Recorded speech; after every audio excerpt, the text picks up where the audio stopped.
Hi friends, நாளைக்கு ஐயனார் துணையில் என்ன நடக்க போகுதுங்கிறத பார்க்கலாம். வாங்க ஃப்ரெண்ட்ஸ், வீடியோக்குள்ளே போகலாம். நம்ம சேனலை சப்ஸ்கிரைப் பண்ணாதவங்க சப்ஸ்கிரைப் பண்ணிக்கோங்க. நிலாவும் பல்லவனும் சென்னை பஸ்ஸில் இறங்கிடுறாங்க. அப்போ சோழன் வீட்டுக்கு கூட்டிகிட்டு வந்துடுறாரு. வீட்டுக்கு வந்த நிலாவும் பல்லவனும் ரொம்ப டயர்டாக இருக்குல்ல அப்படின்னு பேசிகிட்டு இருக்காங்க. அப்போ பல்லவன் வீட்டில் இருக்கிறவங்ககிட்டலாம் சொல்கிறாங்க, அண்ணி நம்மளை பற்றி எப்படி பேசுனாங்க தெரியுமா அவங்க வீட்டில்? அண்ணி நம்ம வீட்டை பற்றி ரொம்ப பெருமையாக பேசுனாங்க.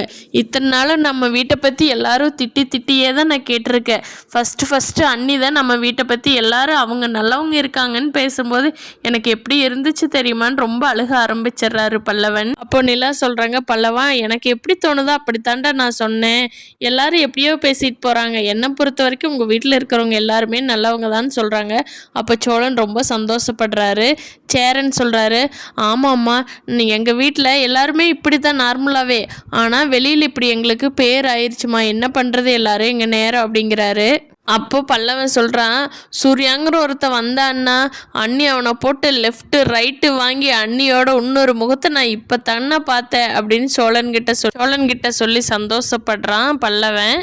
அப்புறமா எல்லாரும் தூங்க போயிடுறாங்க பேசிட்டு சந்தோஷமாக. காலையில் எந்திரிச்சு நிலா எப்பவும் போல் கோலம் போடுறது, எல்லா சாமி கும்பிட்றது, எல்லா வேலையும் பார்க்குறாங்க. அப்போது பல்லவனோட அப்பா பீடி குடிச்சிட்டு அந்த வாடையெல்லாம் வீட்டுக்குள்ளேயே வருது. கோலத்து மேலேயே பீடியெல்லாம் போடுறாரு.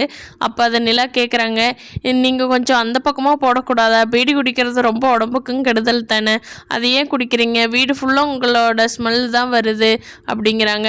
இங்கே பாருமா, நீ சொல்கிறதெல்லாம் அவனுங்கிட்ட வச்சுக்கோ, என்கிட்ட இந்த வேலையெல்லாம் வச்சுக்காதம்மா, நான் ரொம்ப வேற மாதிரி தெரியுமா அப்படிங்கிறாரு.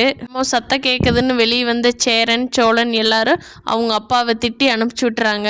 அவர் இப்படித்தாம்மா, நீ வருத்தப்பட்டுக்காத நிலா அப்படின்னு சேரன் சொல்கிறாரு. நிலாவும் சரின்ட்டு சோழன்கிட்ட என்னோட வேலை விஷயமா போய் எங்காவது கம்பெனியில் பார்க்கலாமான்னு கேட்குறாங்க. சோழன், ஓகே நிலா, வா, நான் கூட்டிகிட்டு போகிறேன். உங்கள் வீட்டிலே எங்களுக்காக இவ்வளோ சப்போர்ட் பண்ணியிருக்கேல்ல, நான் கண்டிப்பாக உன்னை வேலை விஷயமா கூட்டிகிட்டு போய் எனக்கு தெரிஞ்ச கம்பெனியில் கேட்டு பார்க்கலாம். வானிலா, அதுக்கு முன்னாடி உன்னை சர்டிஃபிகேட் எல்லாம் வேணுமில்ல, நீ தான் உங்கள் காலேஜில் கோல்டு மெடலிஸ்ட் ஆச்சே, அங்கே ட்ரை பண்ணால் கொடுப்பாங்கல்ல நிலா அப்படிங்கிறாரு. சோழன் சொல்கிறது நல்ல ஐடியாவாக இருக்குது. நிலாவும் சோழனும் கிளம்பி போகிறாங்க. சர்டிஃபிகேட் காலேஜ்லேயே போய் கேட்டு பார்க்கலாம் அப்படின்னு சொல்லிட்டு பார்க்கலாம் ஃப்ரெண்ட்ஸ். அடுத்து நிலா எப்படி சர்வை ஆக போகிறாங்கங்கிறத